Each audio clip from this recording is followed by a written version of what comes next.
I'm Sam Feldman. I'm the CEO of SL Feldman Associates, an entertainment company that's involved in personal management, booking, film and television, music for film and TV, but primarily we're in the business of talent representation. It's exactly what the words talent representation mean. If you were to look it up in the dictionary, we represent talent in all capacities. Different artists have different needs, but our business is primarily booking and management. So if you look at the booking side, the primary function is to negotiate live engagements, be they tours or one-nighters with colleges or corporate situations. But really the job of the agent is to plan proper career strategy with respect to live performance. A manager is really if you look at the spokes, the manager is really the center or the quarterback. So the manager will be the artist advocate that will deal with lawyer, publicist where applicable, record company, agent, emotional well-being, finances, etc. All the full gamut of whatever an artist needs to provide an environment where they can create. What do I do day to day? The day to day is different all the time, and that's what's kind of cool too. I've got the challenge and the joy of dealing with a lot of great people within the company who have their own issues that they want to talk about. It's team building and getting them focused and working the right way. Then I've got individual client needs depending on whether there's a negotiation of a record deal or a tour, or if there's some personal dilemma that's going on. So it changes every day. I never know. I could come in here with the best laid plans of what my day is going to be, and 3 phone calls can completely sidetrack that, and it goes on a different track altogether. So you just you really don't know. The very first thing I did was manage, like so many of us in this business, was to manage a friend was in a band. I was working at a nightclub as a doorman. After 2 weeks, clearly I knew all there was to know, and so I started to manage that band. But management, particularly in Canada, in those days, when there was a big migration of any artist that was doing original material to America, really meant getting your client work. And so the primary function as a manager was to find work, for your artists so they could develop. I have a saying, right? A lot of people say there's a conflict. My saying is no conflict, no interest. I think it's it's a precarious situation that some people may not handle the right way. So you have to be very, very careful about those different roles. But as a manager, you really want to have as much control on all aspects of your client's career as you can. So if you happen to own the most significant agency in a country, then you got to believe that agency can do the best job. So in that instance, it's best to have all that power over your own vehicle to produce the best results for your client. So I don't really see it as a problem. In representing a lot of talent throughout our companies, I can tell that there are some managers who couldn't carry both those roles, and there's some that could. I think for the most part, almost entirely, with maybe one exception, it's been completely beneficial, because people who excel in our business are extremely entrepreneurial and self-motivated. And when you've got experienced, smart, self-motivated people, they really want to work for themselves, and you need to provide an environment where they work for themselves. And if you have key personnel and you just have them on an employee dynamic, particularly in a business where you're empowering them with the strength of your company to have close relationships with clients, then you always run the risk that they're going to walk out the door with those clients. You have to have a good reason why it makes sense for them to stay. And I think that you have to treat them fairly, and you have to make them partners, and that's the way they stay around for a long time. And then the collection of those partnerships creates a certain environment and a dynamic that provides more opportunity for your clients. The hardest part of working with artists is managing expectations, because you want their expectations to be huge, and you've got instincts as a person in the business as to what works on a commercial basis or what doesn't, what's really marketable. You're not always right, but you better be right more than you're wrong, or you're not going to be in business that long. And sometimes artists, because they're artists, want to take their art form in a particular direction, and that's okay.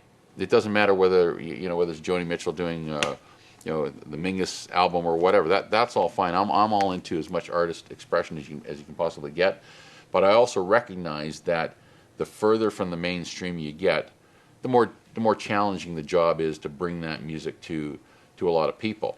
And artists, if you're a true artist, you're probably not really thinking about how commercial is your music, but you may have an expectation that you've created a record that should sell 30 million. Why shouldn't it? You've been listening to it in those big speakers in the studio with every guy, from the guy who brings the coffee to the engineer to the producer to the side, and they're all telling you it's the greatest thing they've ever heard in their whole life. Well, why isn't this going to go and sell 30 million units? You may recognize that this is the best made pair of bell bottoms ever in an era of tight jeans. So you've got challenges, and to match those and manage those expectations and keep your artist motivated and happy can be very challenging. What's the best part about working with an artist? Artists are creative, and they have a completely different take on the world at large, be it political, social, whatever. So you're always finding you're always getting an interesting take on circumstances, and you're enjoying that creativity, the fruits of their creativity. You have to love the music, whether it's the music or the film or whatever they're doing.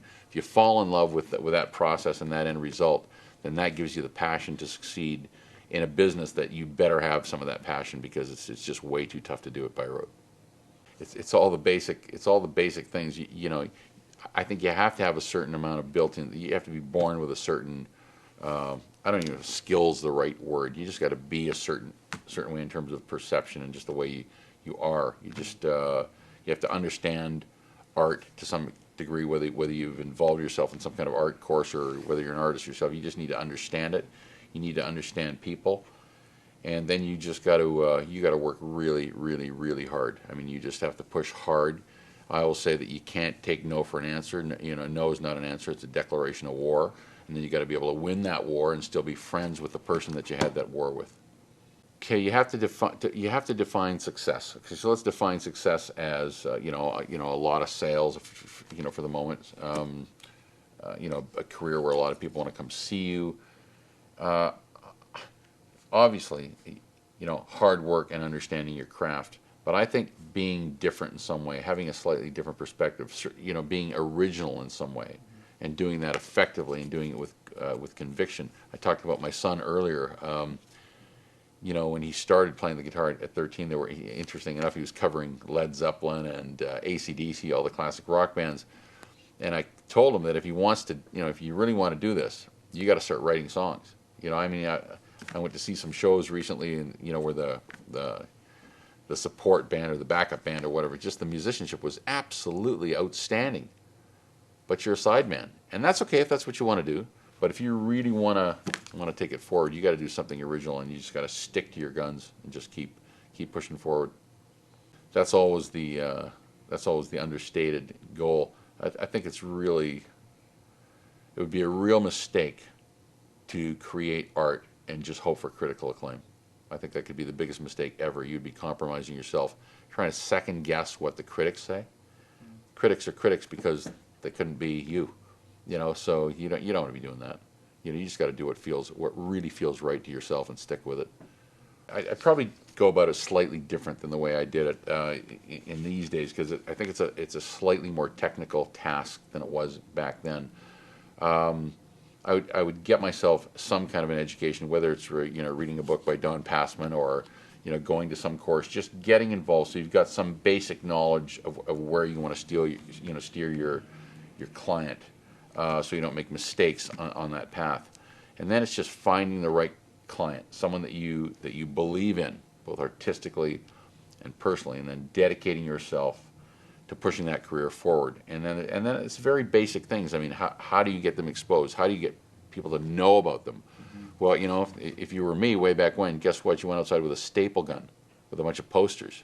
It's that basic. It's that street. I mean, people tend to think that when you have a company with a lot of people, that you landed there from Mars with 100 people working for you, and isn't that great? Not at all. I was no different than the next guy. I had a band.